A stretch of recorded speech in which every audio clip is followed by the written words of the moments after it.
Hi there, welcome to Zatu Games. Today we're looking at Court of the Dead, Dark Harvest.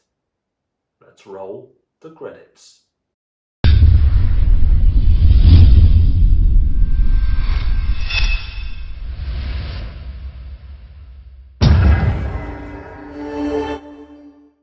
In Court of the Dead, you're going to be using two currencies to try and win the game. You'll have influence, which are represented by these small cylindrical tokens, and you have 5 of those, and then you have souls as well, which are used to combat the joint events. You will use influence to win these court cards, which give you different powers. So after the harvest, gain all extra souls contributed to the harvest this round, for example, before revealing offerings, gain up to 4 influence, so on and so forth. They will be shuffled in, so you've got flesh, spirit and bone. They'll have their own piles here, and shuffled into each of those will be a grey kind of neutral one as well.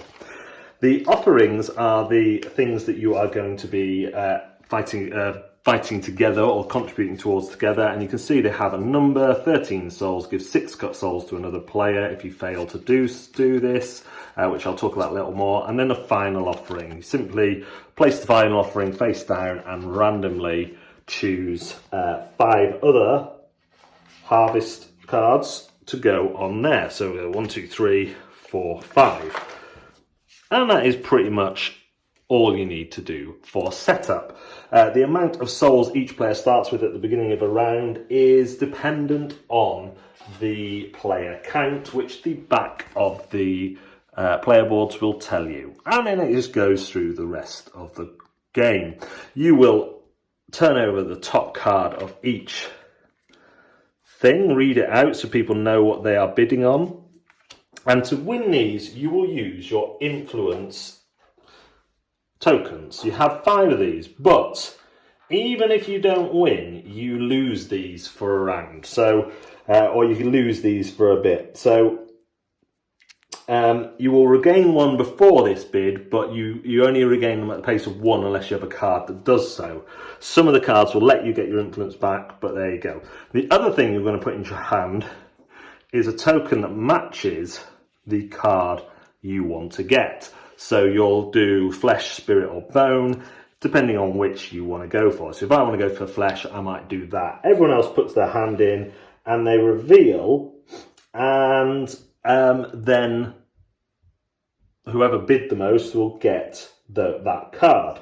Now, if there is activate it if it's appropriate. If there is a tie on activation, flesh will always go first, spirit will always go second, and bone will always go last.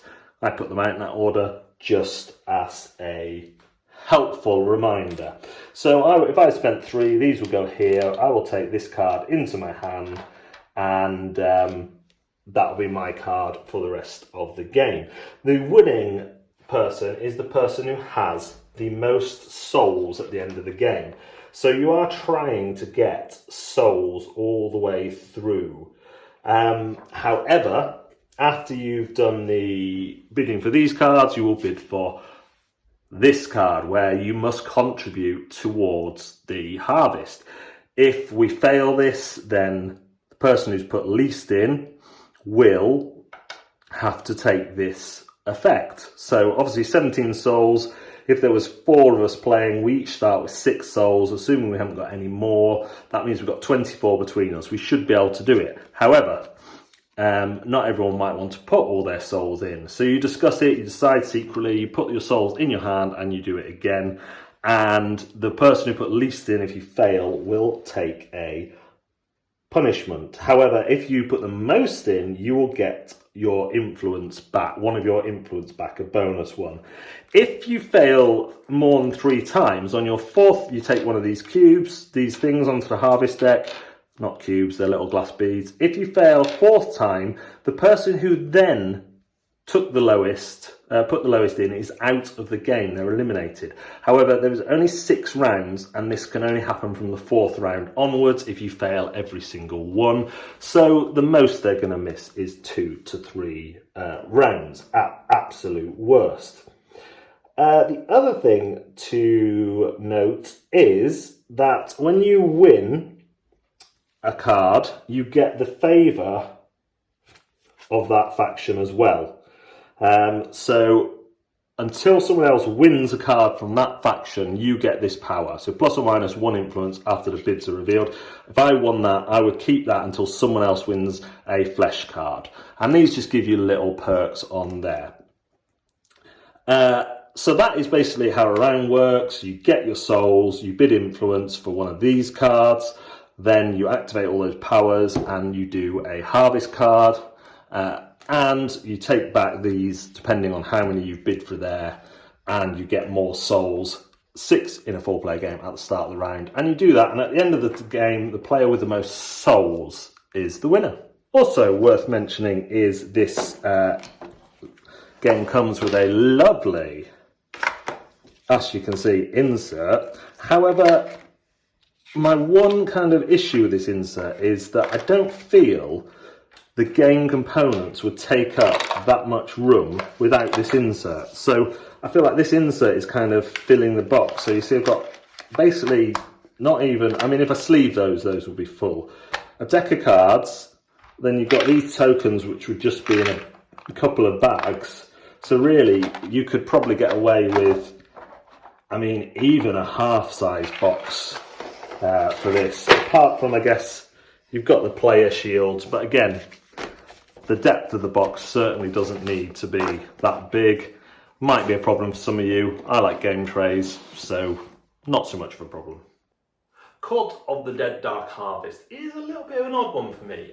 First, let me say that due to coronavirus lockdown, I've only managed to play this 3 players, and really I was trying to wait until I got to play more players. I can't remember how many it goes up to, 6, where I think it will be, don't worry about that. I think it will be a different game, but I obviously haven't had that chance, and it's been hanging around so long, I just felt like I needed to do something about it. The various different stages all work well on their own. I think where some people will struggle is in their meshing together. This idea of the harvest where you must all contribute towards the harvest or not. Comes from the game's big sibling, the big box Court of the Dead, where there is a similar mechanic. But in there you have longer and there's no player elimination in the same way. And here, this one, it's unlikely to lead to player elimination, or if it does, it's because of the player's own kind of tanking of the game. But it is in there. You have to fail 4, essentially your 4th failure as a group to meet the harvest. And there's only, I think 6 rounds. Let me just check. This is professional as ever. 6 rounds. So the worst case is you're going to miss 2 rounds. So it's not that big a deal, and the game isn't that long. So there is player elimination, but A, it's very unlikely to happen. B, if it does happen, it's likely to be 1 round, at the most 2. So yeah, there is that. I do like, and I know some people didn't like, the bidding where you lose whatever you put in. Because I think that adds a value, you know, even if you don't win the bid, you lose whatever you put in. I think it adds more value to these influences and plays into the hands of people who like to wait and see. If you've got a group full of big bettors and they're all going in all the time, then that might affect the game too. But if you're a more cautious player, I think this game plays into those into your hands. I like the fact you can bid on 3 different decks and you can see what they've got, and also you may win a bonus ability as well, which is very helpful. I think my biggest complaint about Dark Harvest, apart from one which we'll talk about now, but my biggest complaint is I think that all the separate bits are done better elsewhere. And the mesh together perhaps doesn't work as smoothly as I would like it to, having the influence and the souls, but then having to use the souls, and is it better to not put in? There can be some maths done, certainly I've done math successfully as well, to work out whether it was worth me even putting in any souls, or how many I'd have to put in not to be the least, and therefore I can eliminate my other players, which all sounds like kind of good decisions and good thinking space. But again, perhaps those decisions are better in a game that has more depth to it than this one does.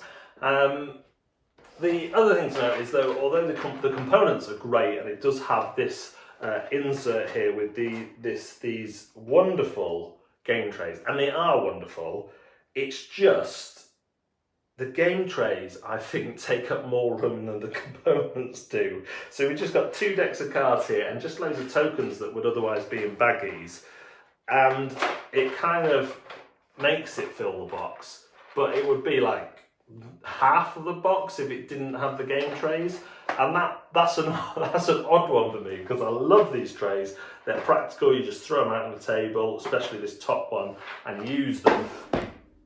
But in this case, do they lead to the expectation that you're getting perhaps something more than you are? So yeah, this is an awkward one. It's not that I haven't had fun, I have had fun playing it, and I'm having to speculate on higher player counts, but I can see some players having miserable games of this just because they're never winning anything, they're never putting in enough souls, and therefore the game isn't that enjoyable for them, especially when they lose whatever they put in anyway, unless they get lucky and go for a card that no one else wants. But there's probably a reason why no one else wants that. It's not as good. So if you like auction games, if you like games with a bit of working together, then it is definitely worth taking a look at. If you like the theme and the artwork is done brilliantly, it does connect to the other game with some of the mechanics, then it could be worth checking out. But just bear in mind the other things that I have said. That's Court of the Dead, Dark Harvest, and my thoughts, therefore, thereupon it forthwith to the end bit. So thank you for joining us today for our review of Court of the Dead, Dark Harvest. Do like and subscribe to this video, hit the bell for notifications, and remember that we are live on Facebook on Wednesdays and Twitch on Thursdays, and you can follow us on those platforms as well. On Facebook, Instagram and Twitter we are at Zatu Games, and on Twitch just add a UK to the end. Thanks very much. I'll see you next time.